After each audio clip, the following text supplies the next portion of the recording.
पंचायती राज पर आयोजित सम्मेलन में बदलाव के बड़े बड़े दावे किए गए, लेकिन हकीकत इनसे कोसों दूर नजर आ रही है। संविधान के 73वें और 74वें संशोधन में पंचायतों को ढेरों शक्तियां दी गईं, लेकिन 2 दशक बाद भी देश की 60,000 पंचायतों के पास दफ्तर नहीं है, ना तो कर्मचारी है और न ही नियमित बैठकें होती हैं। और तो और स्थानीय विकास भी ऊपर से थोप दिया जाता है। संसद की ग्रामीण विकास संबंधी स्थायी समिति का मानना है कि योजना आयोग ने 11वीं योजना में पंचायती राज को जरूरी महत्व नहीं दिया है। समिति के सदस्य मणिशंकर अय्यर का कहना है कि पंचायत की असफलताओं को दूर करने के लिए निष्पक्ष मूल्यांकन होना चाहिए। इन संस्थाओं का आप उपयोग नहीं कर रहे हो तब तो घाटा ही लगता है। उपलब्धियां तो हैं ही। अब देखिए 32 लाख लोगों को, जिनमें से कोई 29 लाख पंचायतों में है, बाकी नगर पालिकाओं में है, 29 लाख लोगों को आपने भागीदार बना दिया है। लेकिन जब तक कि सुपुर्दगीकरण न हो साधन का, अधिकार का, अधिकारियों का, तब तक ये चुनकर बैठे रहते हैं लेकिन काम पूरा नहीं कर पाते। हालांकि बिहार के पंचायती राज मंत्री भीम सिंह ने पंचायतों में महिलाओं को 50% आरक्षण देने और कई अहम बदलाव करने का दावा किया, लेकिन बुनियादी सुविधाओं के लिए धन की कमी का जिक्र करके केंद्र से मदद की गुजारिश भी की।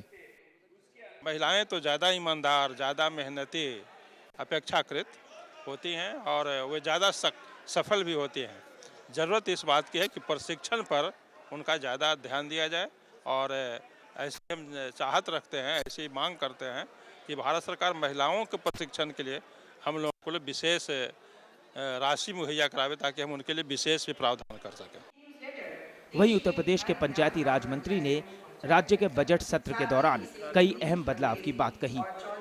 पंचायत के जनप्रतिनिधियों को अधिकारों से उनके जो विभाग, जो कार्यदायी, जो लोग काम कर्मी हैं और जो उनका कार्य है, हम विभिन्न स्तर के पंचायत चुने हुए जनप्रतिनिधियों के अंतर्गत निहित करेंगे।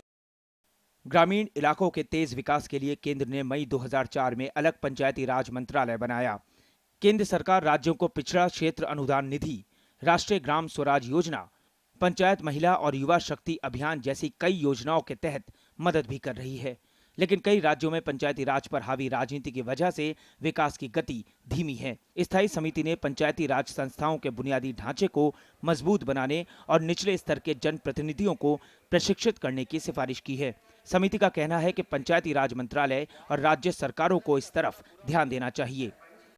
बेशक पिछले 2 दशकों में पंचायती राज संस्थाओं की ताकत बढ़ी है और उनको संसाधन भी काफ़ी मिलने लगे हैं, लेकिन इस संस्था में अभी भी कई कमियां रह गई हैं जिन्हें केंद्र और राज्य सरकारों को मिलकर दूर करना है। अरविंद कुमार सिंह, राज्यसभा टीवी, दिल्ली।